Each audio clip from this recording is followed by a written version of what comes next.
Todos sabemos que los aranceles son tóxicos. Sin embargo, para entender mejor qué está sucediendo en esta situación entre México y Estados Unidos, vamos a tener en esta billetera al señor Jorge Torres. Él es el presidente de la Cámara de Comercio de Estados Unidos en México, la AmCham.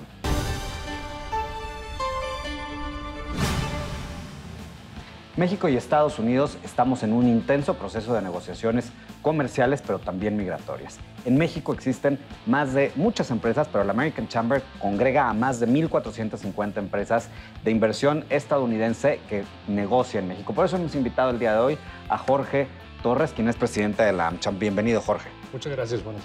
No, de veras nos da mucho gusto. Además, él es presidente de una de las principales empresas de logística internacional en nuestro país, de tal manera que conoce muy bien de cabo a rabo qué tanto las empresas tema del comercio y cómo llega y se va el asunto, cómo llegan y cómo se va y cómo se integra. Hemos tenido un momento de absoluta incertidumbre, no solamente por las transiciones políticas en los dos países, sino también los momentos electorales. Dicen los empresarios que la política siempre es irruptiva, pero que se acomodan las empresas a la manera de cada uno de los gobiernos. Solo que hoy, ¿es predecible para ustedes? Sí, de alguna manera no es predecible y quisiera dar un breve antecedente en ese sentido. La American Chamber of Commerce, que como bien comentas, asocia a 1,450 empresas americanas y mexicanas que operamos en ambos países, ha estado en México más de 100 años, 102 años. ¿Eso qué quiere decir? Que evidentemente a través de todo este tiempo hemos pasado por altibajos, decisiones, cambios políticos importantes. Sin embargo, no hemos perdido la perspectiva de ver a México, hablando como una empresa americana, y como un socio estratégico a largo plazo. Entonces creemos que es una etapa de acomodo, en donde evidentemente hay incertidumbre en el corto plazo, pero la confianza está en términos de no perder la visibilidad como el socio estratégico que México ha sido para las empresas americanas en el largo plazo. Ahora, tenemos una amenaza arancelaria importante combinada con el tema político.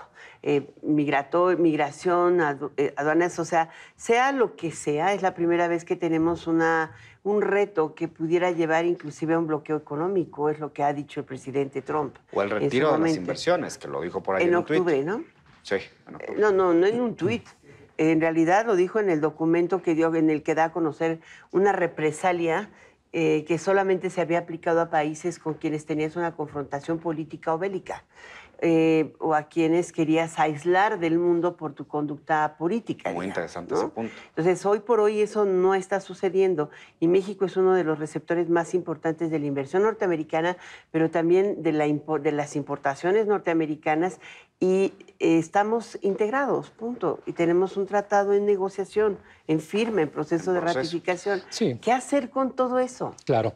Bueno, México y Estados Unidos, obviamente, por compartir una frontera a nivel geográfico, estamos integrados. El Tratado de Libre Comercio durante los últimos 25 años vino a impulsar de una manera exponencial esa relación comercial, de tal forma que esta integración es inminente, es una realidad. Y el hecho de pretender tomar medidas, ganar, perder, perder, ganar, como parte de un mismo cuerpo, pues estamos dañando justamente a esa integración que hoy somos. Más allá de ser dos países trabajando juntos, somos una economía integrada. Y quisiera dar un ejemplo muy puntual para la industria automotriz. Hay productos que entre la conversión y el proceso de transformación de materia prima a producto terminado cruzan hasta 8 veces la frontera. Entonces, ese producto es americano, es mexicano, es integrado. O sea, este producto es de la región, en realidad. Es de la región. Entonces, en lugar de estar pensando en hecho en México o hecho en Estados Unidos, es hecho en Norteamérica.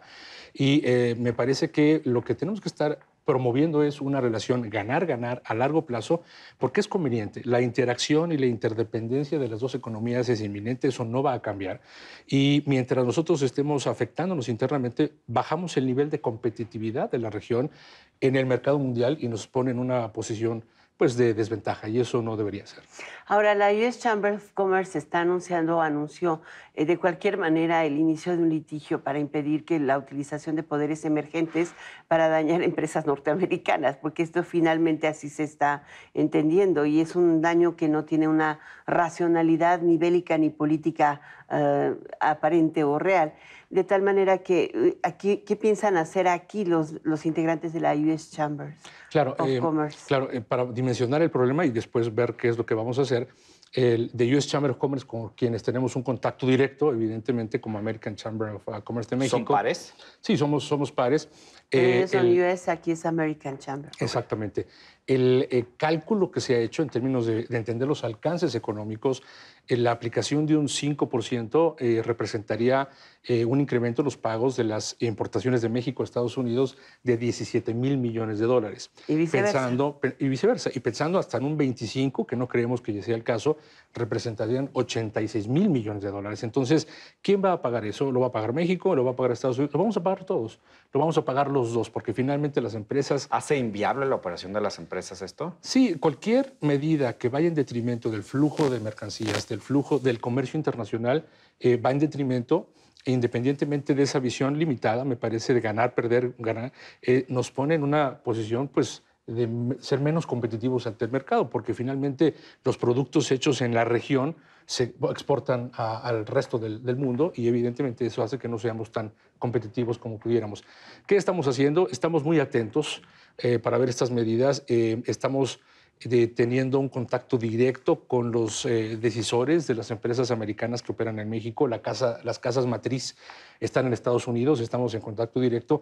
Estamos con la US Chamber of Commerce también trabajando para poder hacer intercambio de información de inteligencia y sobre todo sensibilizar el alcance de los impactos y las consecuencias de estas medidas que esperemos no se tomen, para que entonces haya plena conciencia de lo que estamos hablando, ¿no? En realidad de los alcances que no serían positivos, ¿no? Por otro lado, las empresas americanas operando en México, en una gran mayoría son empresas globales. Sabemos que México tiene 12 tratados y acuerdos comerciales con 49 naciones. Estamos también viendo cómo compensar, ¿no? Y si fuera el caso, esperamos que no, pues esos volúmenes, ese tráfico de mercancías en otras regiones, si fuera el caso. ¿Cómo se mueven las empresas? ¿Cuál es la visión de las empresas para seguir adelante con sus planes de inversiones cuando no tienen clara una perspectiva?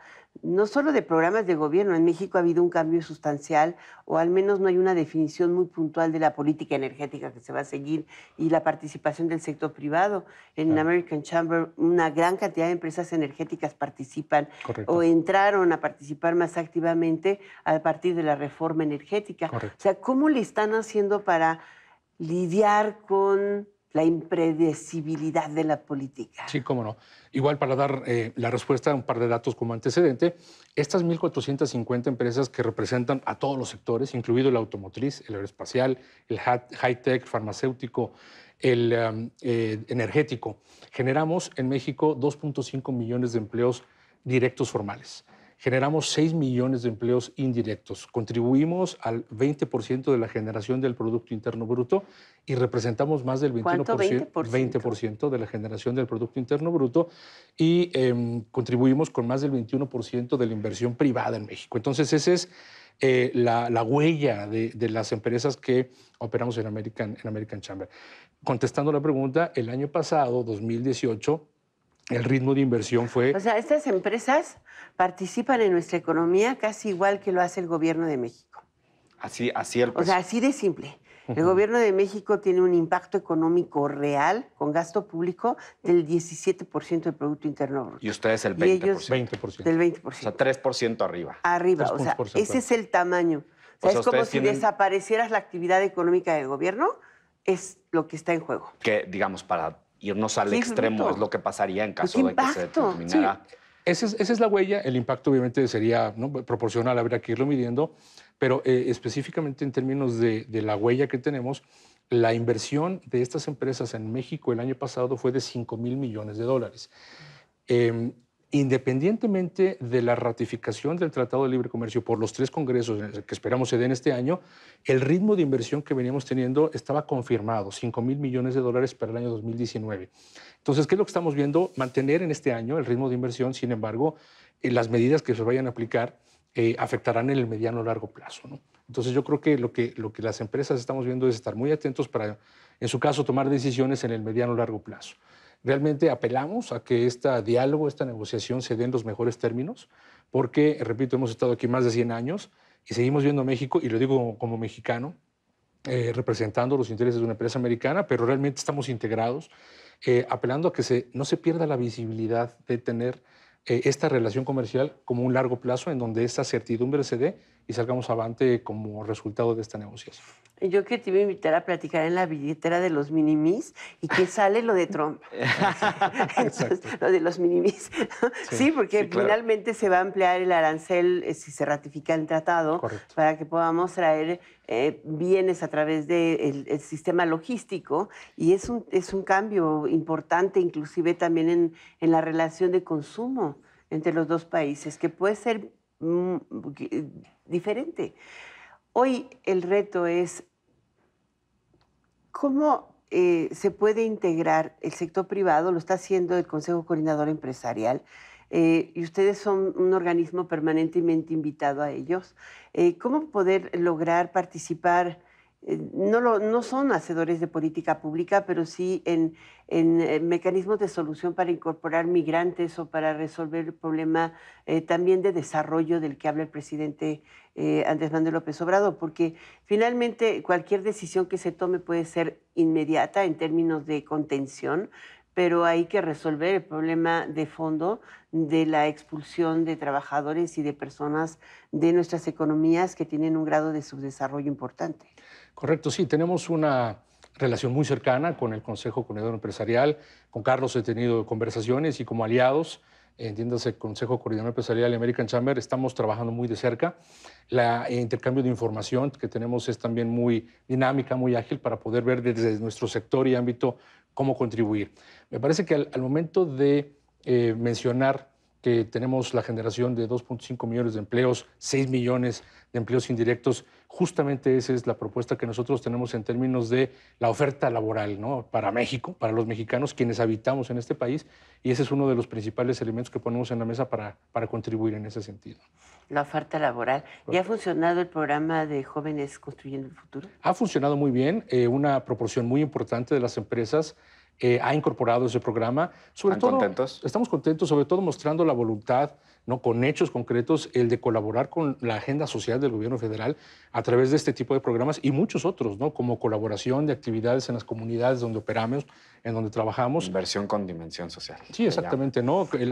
Su empresa es una de las distribuidoras logísticas más importantes del país y si piensas en medicamentos, pues también participan de manera muy activa en eso. Claro, correcto. En insumos de salud, en insumos educativos, participan en la distribución de libros de texto gratuitos. Es correcto, así es. ¿O no? Sí, en ámbito ambiental, en ámbito de salud y en ámbito de educación tenemos estrategias muy concretas. Pues ahí lo tenemos. Él es el presidente de la American Chamber de México. Es una de las organizaciones más potentes económicamente hablando, pero también con mayor compromiso en México. Jorge Torres, muchas gracias por estar con nosotros en esta billetera. Muchas gracias, Anies. Muchas gracias. Muchas gracias.